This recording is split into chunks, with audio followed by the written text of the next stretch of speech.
को मेरा प्रणाम।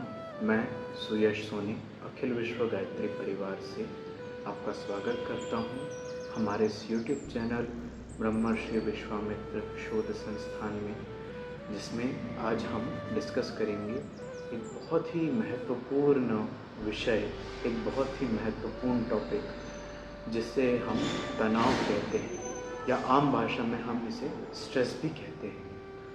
आइए इसको एक फिजिक्स की दृष्टि से समझा रहे हैं। एग्जाम्पल के तौर पे यदि हम एक रबर बैंड को एक लिमिट तक स्ट्रेच करें या एक रबर बैंड पे हम खिंचाव करें, तो उस रबर बैंड का अपना एक इंटरनल रेजिस्टेंस फोर्स हमारे उस आउटर फोर्स को अपोज करेगा, और यही जो फोर्स लगता है उसे ही हम स्ट्रेस कहते हैं।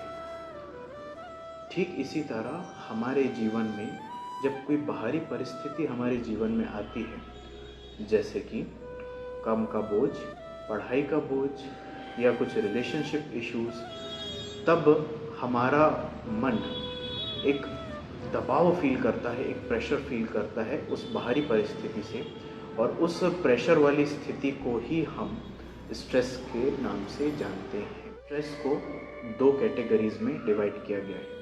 First is eustress and second is distress. आगे बढ़ने से पहले, इसे हम डिटेल में समझने से पहले आइए हम देखते हैं कि आखिर स्ट्रेस आता क्यों है। हमें ये स्ट्रेस, ये जो तनाव हम फील कर रहे हैं, ये आखिर आता क्यों है। तो सबसे पहला और जो मेन कारण है स्ट्रेस आने का, वो है हमारा expectation versus reality.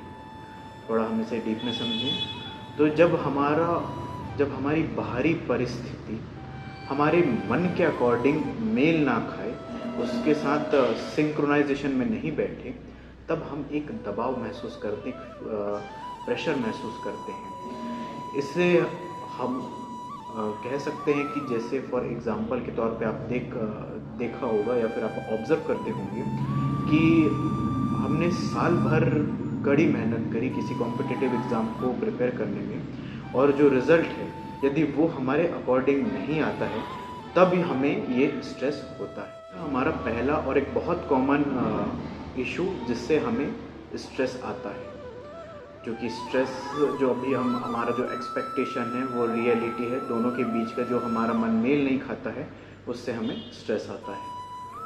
Second and one of the most important is the poor time management. यदि हमारी जो परिस्थिति है या जो हमको जो काम असाइन किया गया है, जब हमारा टाइम मैनेजमेंट बहुत पुअर होता है, या हमारा जो टाइम है यदि वो सही से मैनेज ना हो पाए, फॉर एग्ज़ाम्पल यदि हमारे पास काम ज़्यादा हो और वक्त कम हो, उसमें भी हम स्ट्रेस को महसूस कर सकते हैं, एक प्रेशर हमारे महसूस होगा।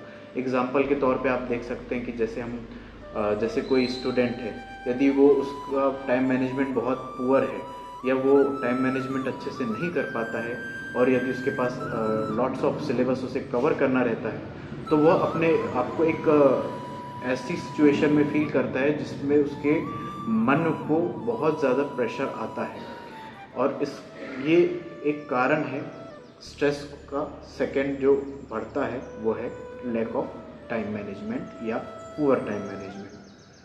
थर्ड है हमारा अनसर्टेनिटी। अनसर्टेनिटी मतलब अनिश्चितता। जब भी हम किसी भी टॉपिक को लेकर या हमारे भविष्य को लेकर या हम किसी भी स्थिति में जब हम अनसर्टेन रहते हैं, जब हमें कोई भी चीज़ के बारे में कोई कॉन्फिडेंस नहीं रहता है, तब हम एक दबाव, एक प्रेशर महसूस करते हैं, एक स्ट्रेस महसूस करते हैं। फॉर एग्ज़ाम्पल भविष्य की चिंता कि यदि मैं ऐसा नहीं कर पाया तो, यदि मैं इसमें असफल रहा तो, हम वर्तमान को ना देखते हुए यदि हम भविष्य की चिंता करें तो यह भी एक स्ट्रेस का कारण बन सकता है। फोर्थ है हमारा कॉम्पिटिटिव साइकोलॉजी।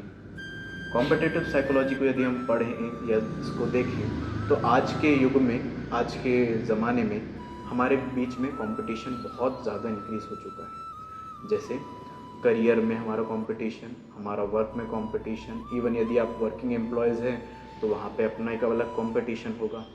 इतना कंपटीशन हमारे लाइफ में हो चुका है, तो जो हम अभी रेस कर रहे हैं उस रेस के कारण जो हमारा मेंटल प्रेशर जो हम फील कर रहे हैं, जो इस रेस के कारण हमारी जो थकान, जो मेंटल थकान हो रही है, यह भी एक बहुत बड़ा कारण है आपके स्ट्रेस को इंक्रीज़ करने का।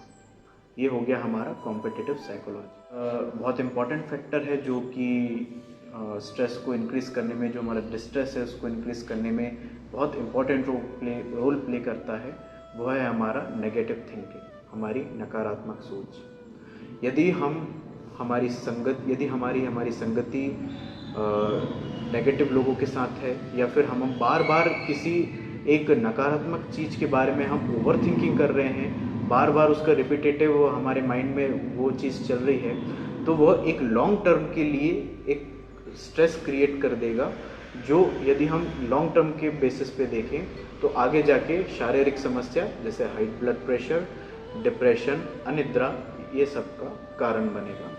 इसे हम एक इम्पॉर्टेंट एस्पेक्ट मानते हैं हमारे डिस्ट्रेस को इंक्रीज़ करने का, वो है हमारा नेगेटिव थॉट्स। आइए, जैसा कि हमने पहले डिस्कस किया था, स्ट्रेस दो प्रकार के होते हैं, one is eustress and second is distress.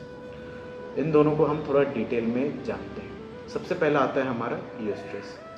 Eustress को हम देखें तो इसे हम पॉजिटिव स्ट्रेस भी कहते हैं। अब ये यूस्ट्रेस, पॉजिटिव स्ट्रेस कैसे है?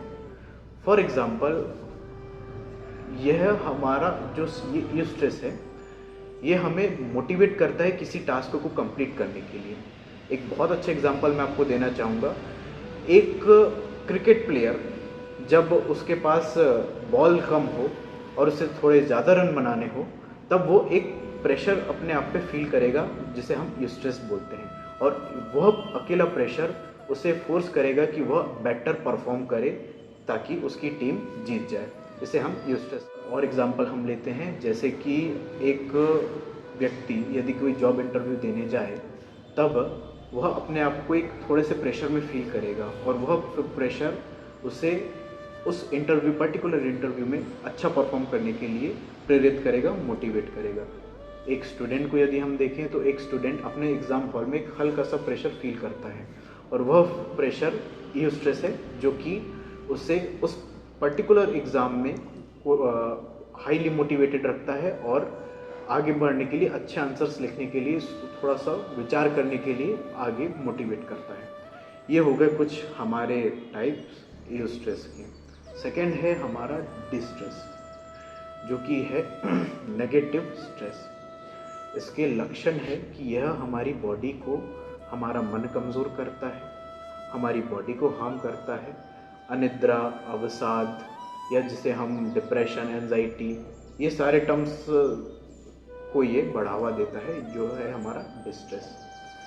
जब आदमी कभी डिस्ट्रेस में आता है, तब तो उससे धीरे धीरे अन्य शारीरिक बीमारियां भी चालू हो जाती हैं, जैसे हाई ब्लड प्रेशर, नींद ना आना, फैटिग, ये सारी चीज़ें डिस्ट्रेस के एग्जाम्पल में। ये स्ट्रेस तब आता है जब जो प्रेशर या जो तनाव हम फील करते हैं वह हमारी सहन शक्ति से बाहर हो जाएगा, उसे हम डिस्ट्रेस के नाम से जानते हैं। एक डिस्ट्रेस का एग्जांपल हम देख सकते हैं, जैसे एक स्टूडेंट है जो बहुत ज़्यादा पढ़ाई का बोझ हो उस पर, या ऑफिस में काम का इतना बढ़ जाना कि हमें समय की कमी महसूस हो, जिससे हमारा मन एक तनाव को फील करता है और चिंता और परेशानी का कारण बनाता है। इससे हमारे आसपास का वातावरण, हमारी फैमिली मेम्बर्स, हमारी आसपास के लोग इससे अफेक्ट होते हैं। तो ये था एक एग्जांपल डिस्ट्रेस का। हमने डिस्कस तो कर लिया कि पॉजिटिव स्ट्रेस, नेगेटिव स्ट्रेस होते क्या हैं। अब हम ये डिस्कस करेंगे कि हमें इसे मेंटेन कैसे करना है। How can we maintain the मेडी में एक हमारा पहला आता है मेडिटेशन।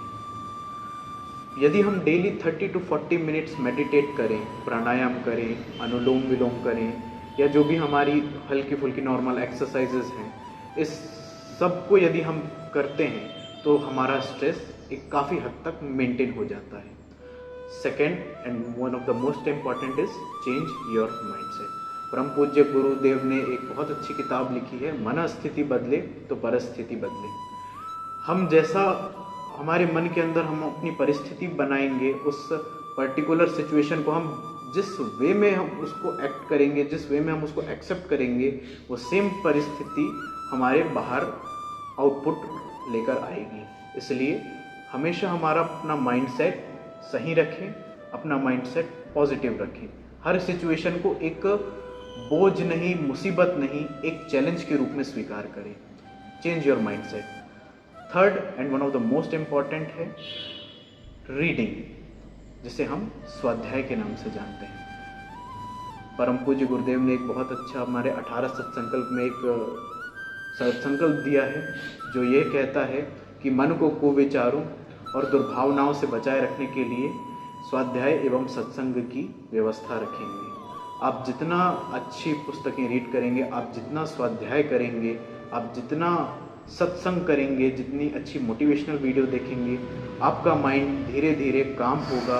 आपको आपके पर्टिकुलर टॉपिक्स पे, आपके पर्टिकुलर काम में, आपके वर्क में, आपके करियर में जो स्ट्रेस लेवल है, जो तनाव है, जो दुर्भावना, जो कुविचार आपके अंदर हैं, वह धीरे धीरे रीडिंग से, स्वाध्याय से, मेडिटेशन से, इनसे कम हो जाएंगे। तो यह थी कुछ जानकारी स्ट्रेस और तनाव के बारे में। यदि आपको यह जानकारी अच्छी लगे तो लाइक करें, शेयर करें, सब्सक्राइब करें हमारे YouTube चैनल ब्रह्मर्षि विश्वामित्र शोध संस्थान में। धन्यवाद।